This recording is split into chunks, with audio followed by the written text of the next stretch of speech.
इमरान खान साहब के वसीम अकरम प्लस की ख़बर आई है और हैरान कुन ख़बर है। ख़बर यह है कि जी डीजी खान के थाना एंटी करप्शन में उस्मान बुज़दार साहब और उनके भाइयों के ख़िलाफ़ एक मुकदमा दर्ज हो गया और इल्ज़ाम यह है कि मुबैना तौर पे उन्होंने सरकारी अराज़ी 900 कनाल के करीब ज़मीन की अलॉटमेंट अपने नाम की थी, जिसके बारे में जाली लेटर तैयार करवाया था और 1986 में मुंतकली यानी कि बैक डेट्स में जाके जाहिर की है।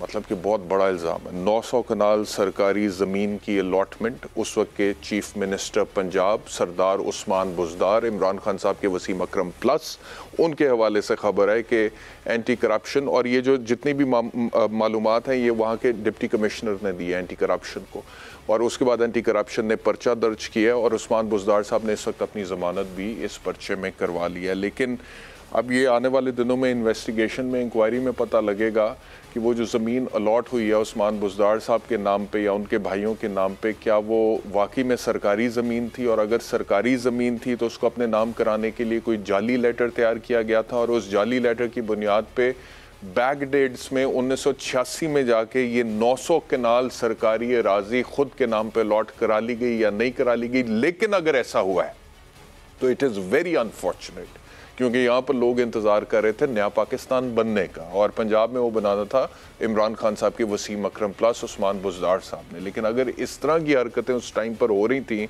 और बहुत सारी और हरकतें जिसका जिक्र हम आपके सामने करते रहते हैं, तो that is really really unfortunate. Problem ये है कि पाकिस्तान तहरीक इंसाफ एक सुपीरियॉरिटी कॉम्प्लेक्स में तो है, बैरूनी साजिश के हवाले से भी वो कहते हैं जो हमें पता है वो हमारे अस्करी इदारों को नहीं पता, वो DGI को नहीं पता, वो दीगर चीफ्स को नहीं पता, हमें पता है बैरूनी साजिश हुई है और कैसे हुई है।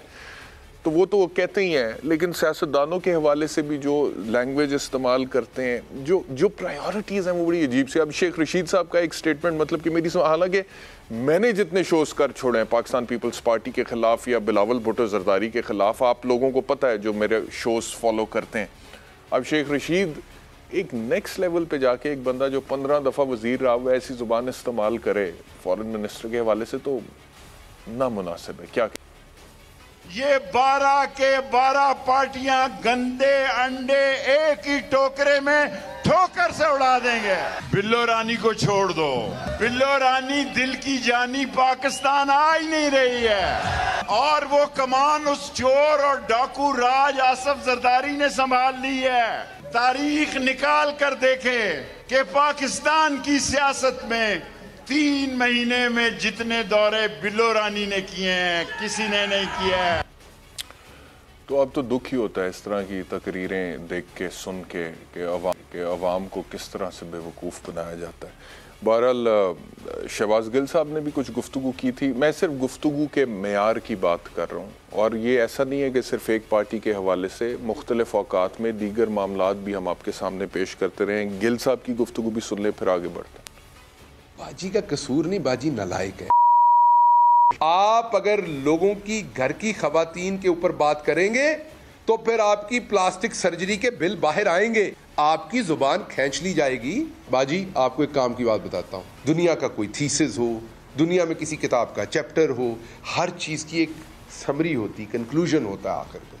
तो अगर आपको कोई रिपोर्ट पूरी नहीं पढ़ी जाए, अंग्रेज़ी मुश्किल हो, फस्ती हो, उसमें आपका दिमाग थकता हो, गर्म होता हो, जैसे सस्ता फ़ोन हीटअप हो जाता है, तो आप उसका आखिरी कंक्लूजन पढ़ लिया करें। ये किस तरह की अहमकाना बात कर रही हैं आप कि मुआहदा इमरान खान ने किया और पूरा नहीं किया, फिर हमने इमरान खान के खिलाफ साजिश की, फिर आए और फिर हमने कहा हम करेंगे ये मुआहदा पूरा। लख दी लानत है तुहाडे ते। एडा तरद्दद इमरान खान के वादे पूरे करने वास्ते कीता। इमरान खान तुहाडा दादा है जिहड़ा ओहदा कीता होया हर काम तुसीं जरूर पूरा करना है। बस अब इसके ऊपर तज्जिया क्या कर रहे हैं। This guy is the chief of staff of Imran Khan साहब। अच्छा जी, खुर्रम दस्तगीर साहब ने पिछले दिनों एक इम्पॉर्टेंट बात कह दी। वो क्या कह दी सुन। तो इसके बाद एक डिबेट हो रही है कि खुर्रम दस्तगीर जो कह रहे हैं कि मैथ्स लेवल पे डिस्क्वालिफिकेशंस होनी थी और ये हमारी संजीदा इतलात है, तो इसका मतलब ये है कि उन डिस्क्वालिफिकेशन से बचने के लिए पाकिस्तान मुस्लिम लीग नवाज़ ने दीगर PDM जमातों के साथ मिलकर हुकूमत बनाई है ताकि अपने आप को डिस्क्वालिफिकेशन से बचा सके। ना कि वो जो कहते थे कि महंगाई के हवाले से हमारे पास वो गुर रहे हैं, ये जो इन नलायकों के पास नहीं, और हम अवाम के मसाइल हल करेंगे। तो ये तनकीद है कि जी असल वजह ये थी और ऊपर से आप बातें स्लोगन्स जो हैं वो महंगाई के हवाले से लगा रहे थे।